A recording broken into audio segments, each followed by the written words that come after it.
The Photoshop brush settings panel is where you create, edit, save, and load a particular brush's behavior or brush presets. You can change many different properties for your brushes. You can customize the tip, the shape, scattering, opacity, jitter, flow. You can configure controls and much, much more. First off, if you can't find this panel, you're going to want to go to the Windows menu at the top and go down to brush settings and click on it, and it should pop up for you. Now, as you can see here, if I scroll up in this window, it's got all the brush tips, just like a short little preview of what the brush looks like. And you can see how many brushes I got. I got a lot of them. And all these brushes that I have saved are saved inside the brushes panel. And I got another video explaining everything about this panel, and you guys can check that out. I'll link it in the description. But all these brushes saved in here are going to be what's showing here. Then you can choose a brush. Let's just say we want this one. And from there, you can come down and play with all these settings and customize the brush however you like. We're just going to go through and break down what all the settings are. But we're going to just work our way down, starting with the brush tip shape. Okay, you got the size. You can make it bigger or smaller. You can flip it. You can change the angle from here or by moving this. You can change the roundness with this or by moving these here. You can change the hardness and the spacing. And if you click this button here, all it does is just open up the brush panel, and you can go back to the brush settings by clicking this one here. It just toggles back and forth. Alright, next we got shape dynamics. You can control the size jitter. And anytime you guys hear me say jitter in this video, just think of that as meaning randomness. So size jitter is size randomness, angle jitter is angle randomness, so on and so forth. But you can set the jitter. You can choose how to control it, either fade, pen pressure, pen tilt, or a stylus wheel.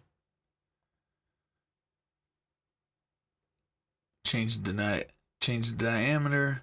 Got tilt scale. You can also change the angle randomness.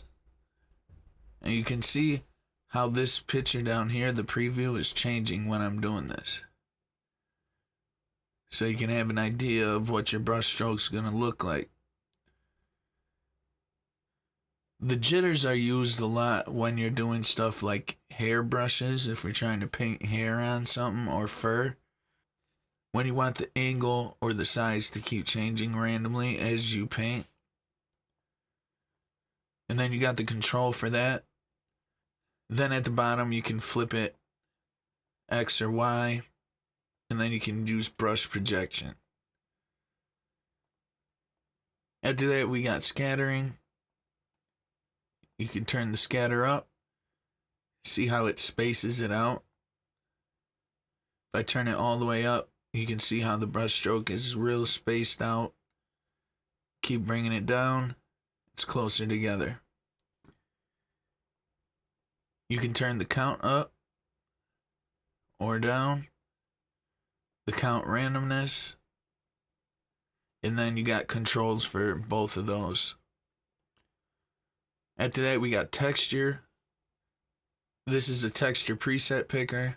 It opens up your patterns. You can invert the texture pattern. You can create a new preset from this if you click that. Then you got scale, which is just the size, brightness and contrast sliders. You can do texture for each tip, which sets to blend the texture with each individual tip rather than on the entire stroke. And if at any time you want to check out what it's looking like, we can get a brush and just make a stroke, right? Then we got mode. This is just a blend mode you can apply to it. You can set the depth and the minimum depth of the texture. If you see here, when I go real light, you can kind of see the texture inside of the brush stroke. If it's real deep, you're not going to be able to see it as good. So let's set it real light. And then you can see when I paint, you got a texture inside of there. And then last down here, you got the depth jitter, which is just the depth randomness. We turn it up a little. And then same as the other jitters, you got the controls for it down here. And if at any time you guys want to turn something off, like say we don't want the texture on there, just uncheck it right there, and then you see it shut that texture off. Alright, next we got dual brush. And this just adjusts the dual brush shape. So you got a color mode. You can flip it if you want. You can choose a second brush. You got to choose a second one actually. Say we want this one. Then you can change the size of it, the spacing.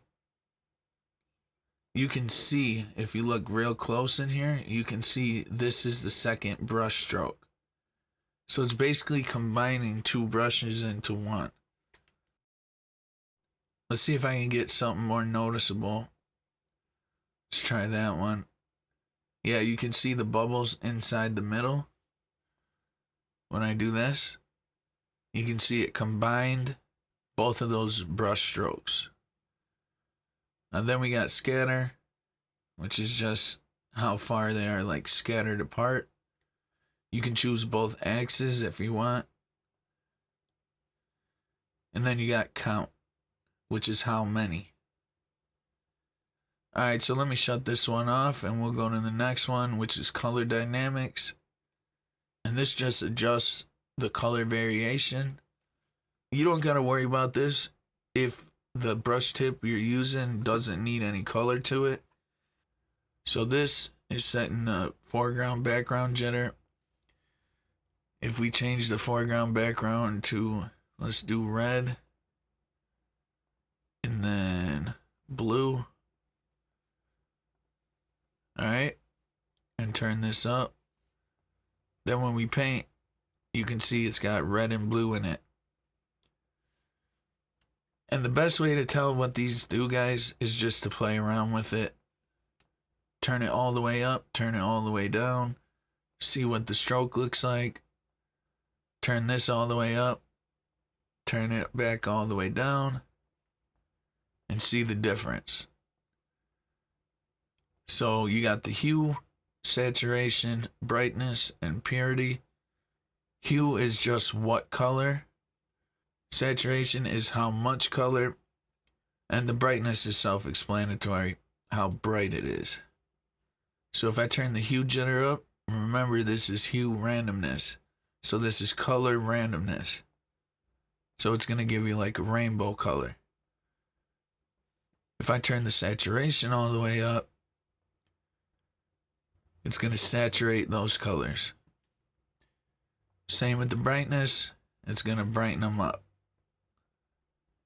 Purity sets the color shift towards or away from the neutral axis. If I bring it to the right,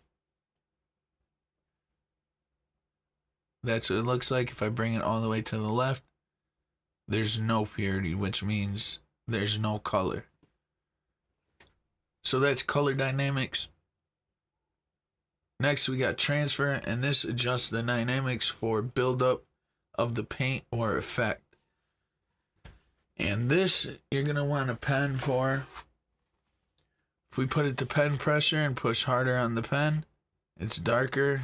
If we push lighter, it's less opacity. Right? That's the opacity jitter.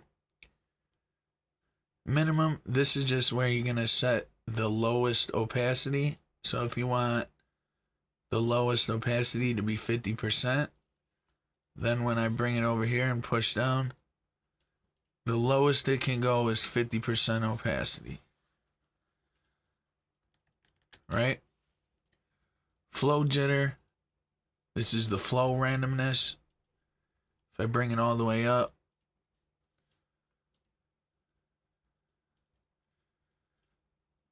it's kind of like opacity, but the flow is just a little bit different. It doesn't work exactly how opacity works. And then there's also the control and the minimum for the flow jitter here. Then the wetness and the mix work the same way. Brush pose, this just allows the user to override the stylus input. You probably ain't gonna have to worry about this too much, but you can set the X tilt, the Y tilt, you can override each, and then you can set the rotation, pressure, and override each of those. Then these last options, from brush pose all the way down to protect texture, when you click on them, there's no options to it. It's just an on or off setting, right? It's not like brush pose or transfer, none of these, where you click on them and it brings you to options. I'm going to shut all these off and then we'll go one by one and explain what they do. First, we're just going to do a regular stroke without nothing turned on. Then if I turn on noise, you can see if I zoom in, it just adds more noise to it. Wet edges, when I turn it on, you can see in the preview and on the stroke, it just does exactly what it says. It has it have like a wet edge look. Then we got build up, and this is one of my favorite ones to use. So if it's off and I click and hold, it just makes one line. If I turn it on and I click and hold, you can see it's building up. Okay? The longer you hold, the more paint is going to be down. So let me just show you the concept of smoothing. If it's off, if I click and drag, the paint is right where the cursor is, right? If I turn smoothing on and then come up here and turn the percent, probably around 30 something. You can play around with what works best for you, but you can see it kind of trails behind it. And it's a lot more smoother edges. You don't get all that jagged stops and rough edges anymore, right?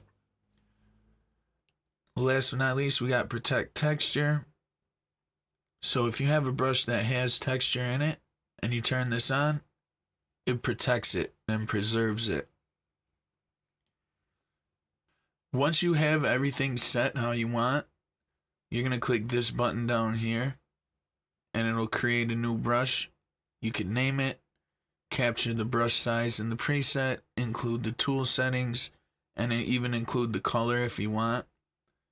And then click OK, and then it'll be added to all your brushes inside your brush panel. So I showed you all these options here. I showed you what they do, how to use them, and then the only other thing to show you in this panel is going to be up here in the top right. This is your hamburger menu. From here you can add a new brush preset, which is the same as clicking this plus box down here. You can clear the brush controls. It clears everything that you just did. Next, we got reset all lock settings. I actually forgot to show you this, but if you come back over here, all these little locks on the right hand side, if you click it and lock it, that means you can't change anything to it, right? It locks it in place. If you click this, it's going to unlock it and reset all those settings. Then we got copy texture to other tools. If you had a texture that you liked, you could copy it to a different tool. And then last but not least, this just closes your panel. So that's the brush settings panel in Photoshop, guys. If you got any questions or comments, make sure to put them in the comment section below. Thanks for watching, and I'll catch you in the next one.